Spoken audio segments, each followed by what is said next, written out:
Assalamualaikum warahmatullahi wabarakatuh. Perkenalkan nama saya Fani Rahmasari dengan NIM L021 dan 01032. Kali ini saya mengambil jurnal dengan judul Toxicology of Aquatic Ecosystem, Impact Remediation and Monitoring. Nah, yang akan dibahas dalamnya ada objek penelitian, kemudian ada subjek penelitian, selanjutnya ada proses penelitian, selanjutnya ada data penelitian, hasil penelitian, dan manfaat penelitian. Yang pertama adalah objek penelitian. Nah, objek penelitian dalam jurnal ini antara lain ada ikan, plankton, dan organisme akuatik lainnya. Selain itu, penelitian ini juga melibatkan faktor-faktor lingkungan yang mempengaruhi kesehatan ekosistem air, seperti pencemaran oleh logam berat, pestisida, minyak bumi, dan obat-obatan. Selanjutnya yang kedua adalah subjek penelitian. Yang pertama, ada pengaruh logam berat terhadap organisme akuatik. Selanjutnya yang kedua itu ada toksisitas pestisida terhadap plankton. Yang ketiga ada pencemaran minyak bumi pada ekosistem laut. Yang keempat ada efek obat-obatan terhadap organisme air. Yang kelima evaluasi resiko toksin pada ikan dan konsumen manusia. Yang keenam strategi remediasi dalam pengendalian toksin di perairan. Yang terakhir atau ketujuh ada pemantauan kualitas air dan organisme air sebagai deteksi dini terhadap toksin. Selanjutnya adalah proses uji penelitian. Nah, proses uji ini dimulai dengan pengumpulan sampel, di mana pengumpulan sampel ini diambil dari lingkungan perairan yang diteliti. Sampel ini dapat berupa air, sedimen, dan organisme air. Selanjutnya adalah identifikasi dan karakterisasi sampel. Setelah sampel dikumpulkan, kemudian dilakukan identifikasi dan karakterisasi sampel.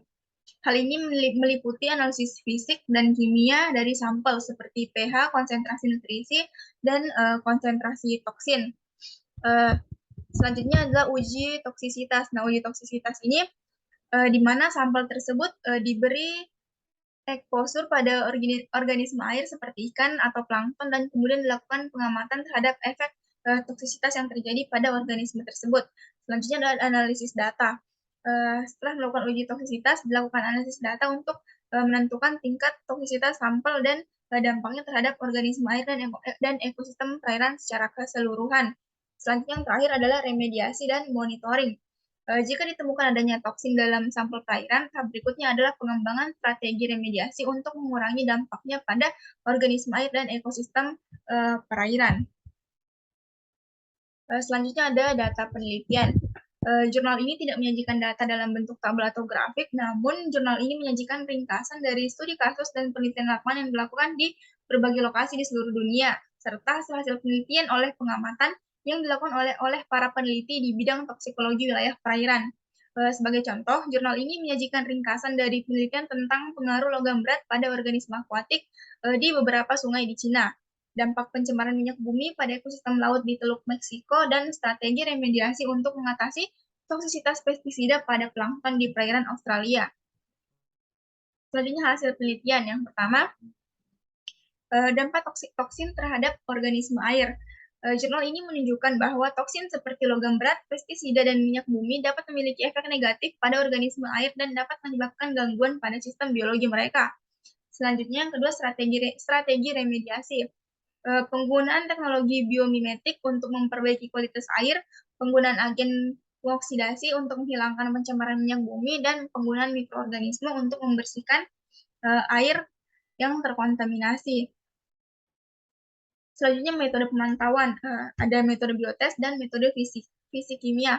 Pemantauan kualitas air dan organisme air dapat membantu dalam deteksi dini terhadap toksin sehingga dapat diambil tindakan yang tepat untuk mengurangi dampaknya pada ekosistem air.